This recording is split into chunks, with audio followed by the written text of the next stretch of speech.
The most upright setting on your driver is the one everyone ignores. It doesn't look like an upgrade. It doesn't demand a sales pitch. It just sits there, waiting, while you keep paying for problems it was designed to solve.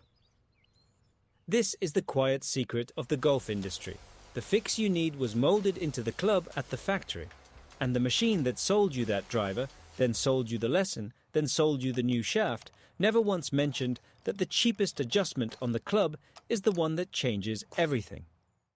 4 settings. All of them already on the driver you own, and every one of them is buried behind a marketing machine that profits when you believe the club, not the settings, is the problem. The first time you noticed the fade creeping in, you probably blamed your swing. Then you blamed your hands. Then you blamed age, because that is what the conversation around turning 60 does to a golfer. It whispers that the body is slowing down, that the club head speed is gone, and that the only honest response is to accept a gentle curve away from the target. But here is what the pro shop never tells you. That fade is not a verdict, it is a configuration. And the configuration that created it was chosen by someone who never swung your club. A controlled fade starts with an open face at address. That is the mechanical truth, stated plainly.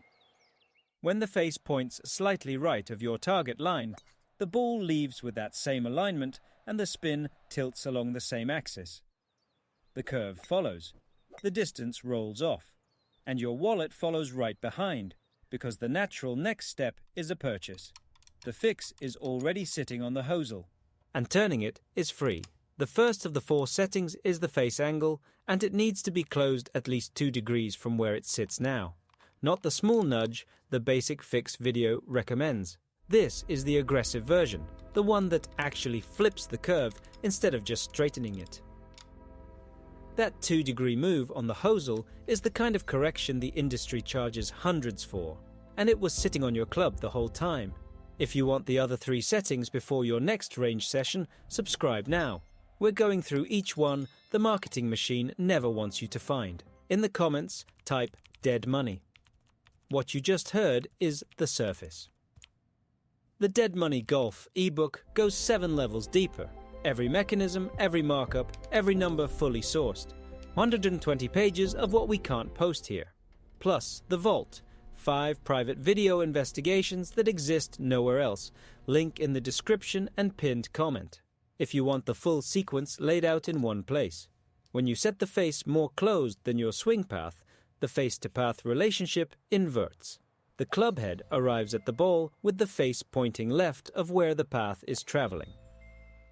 That changes the spin axis. Instead of tilting the ball to the right, you tilt it to the left. The fade becomes a draw, not because you changed your swing, but because you changed the geometry that your swing was fighting.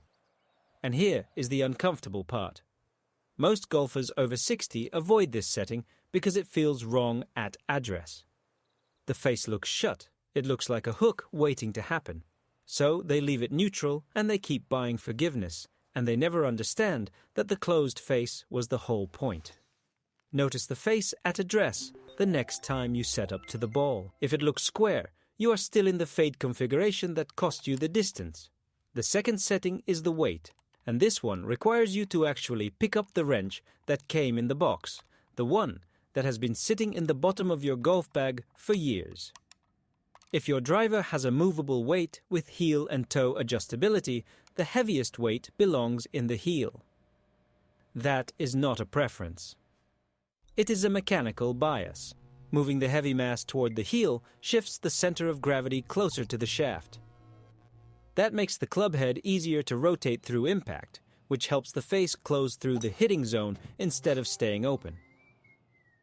Think about what that means in dollars. A draw bias weight is the same physical piece of metal that the fitting cart charges you hundreds to configure. You already own it. It came with the club. And the fitting studio that charges by the hour never once suggested you try it, because a weight you can move yourself is a service they cannot bill for. The heaviest weight into the heel. That is the second adjustment, and it pairs with the closed face to do what neither can do alone. The third setting is the loft.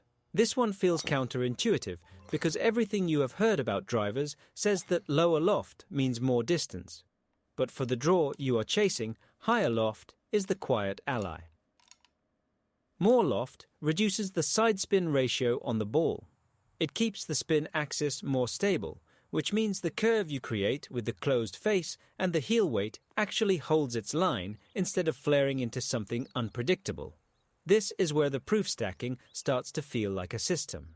The closed face gives you the draw bias. The heel weight helps the face close through impact. The higher loft keeps that draw from turning into a hook or a balloon. 3 settings, working together, none of them costing $1. 3 settings on the driver you already own: closed face, heel weight, higher loft, and the fitting cart never mentioned any of them. If that kind of quiet leverage is what brought you here, subscribe so you can see the rest of the setup before you spend another $1. In the comments, write dead money. What you just heard is the surface. The Dead Money Golf ebook goes 7 levels deeper. Every mechanism, every markup, every number fully sourced. 120 pages of what we can't post here. Plus the vault. 5 private video investigations that exist nowhere else. Link in the description and pinned comment. Then name the first setting you are going to change. Because once you stack all 3, the result is not a new club. It is a new baseline. And the sensory cue is simple. When you hit it correctly, the ball leaves lower and flatter, then rolls out once it lands. That roll is the distance you thought you lost to age. It was never the swing, it was the spin axis working against you. Wait. Let's look at what the math actually says about your driving distance.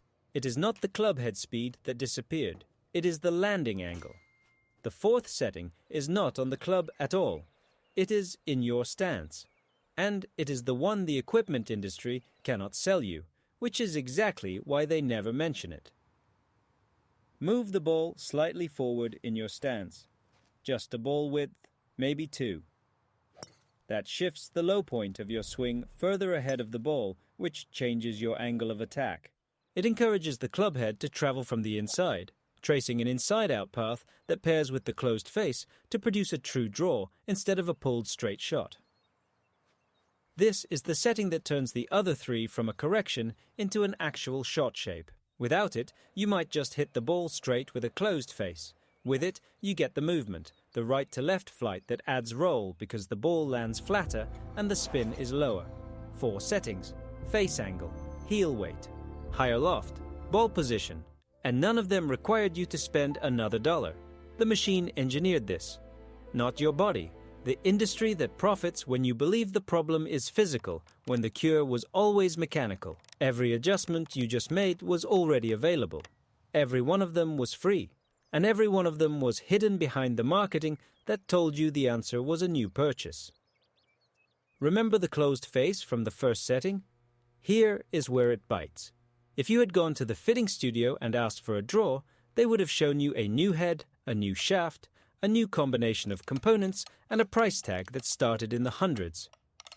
The same result was sitting on your hosel, waiting for a wrench turn you were never taught to make. The system is the villain. Not your age, not your swing, not your ignorance. If you have ever stood on the tee with a brand new driver in your hands and felt the ball launch into the same fading flight you swore you left behind at the register, you know that quiet pinch. The hope wore off after the first swing. The guilt settled in by the 3rd hole. But here is the truth that ties all of this together. You were set up to feel that way. The purchase was never going to change the settings. The settings were always the change. And now you see it. The application is simple and it is free. 3 checks every time you set up. First, confirm the face is closed at least 2 degrees from where it sat before. Second, confirm the heaviest weight is in the heel. Third, confirm the loft is higher than the neutral factory minimum. The ball position is the 4th, the one you control with your feet every single swing. This is what the smart spender at the club knows. The one people ask for advice. The one who plays better and wastes less. The one who figured out that the answer was never in the pro shop. These 4 settings, used together, turn the fade you have carried for years into a draw that rolls. The closed face creates the bias. The heel weight helps the club head rotate. The higher loft stabilizes the spin. The forward ball position pairs the path with the face. 4 adjustments, all free, all already on the club you own. Those 4 adjustments are the reason your fade finally turns into a draw without a single new receipt. Subscribe so the next time a manufacturer moves the weight and calls it innovation, you already know where the wrench goes. In the comments, write "dead money." What you just heard is the surface. The Dead Money Golf ebook goes 7 levels deeper. Every mechanism, every markup, every number fully sourced. 120 pages of what we can't post here. Plus the Vault, 5 private video investigations that exist nowhere else. Link in the description and pinned comment. Then tell me which of the 4 settings you are changing first before your next round. The quiet satisfaction is the best part. Standing on the tee, watching the ball start right of the target and curve back toward the center, rolling out past where the fade used to stop. That is not luck. That is geometry finally working in your favor. You were not the problem. You were never the problem. You were just the one who had not been shown the settings yet, and now you have seen all 4. The next time you reach into the bag for the wrench, remember this. The fix was never in the store. It was in the heel, in the hosel, in the loft sleeve, and in your stance. 4 settings. Always were. The quiet truth is that most golfers will read this and think it sounds too simple. That is exactly how the industry wants you to feel. Complexity sells. A hidden setting that takes 90 seconds to change does not. So the next time you stand on the first tee and feel that familiar pull to the right, pause before you blame the body. Pause before you book the fitting. Pause before you hand over the card for a shaft that promises what geometry already delivers. Then reach down, turn the hosel, and let the ball do what it was always capable of doing. The draw was never lost. It was just waiting for you to find the settings that were hiding in plain sight the whole time. And when you finally see that carry distance return, the one you thought belonged to a younger swing, you will understand something the fitting studios never wanted you to know. The money was never the issue. The time you spent chasing a fix was never the issue either. The only real issue was that nobody ever handed you the wrench and told you the truth about what it could do. So these 4 settings become more than a correction.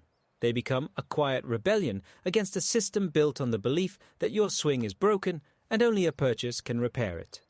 Every time you turn that hosel, instead of reaching for your wallet, you are proving the whole machine wrong. And that is a feeling no new driver on the rack can ever match.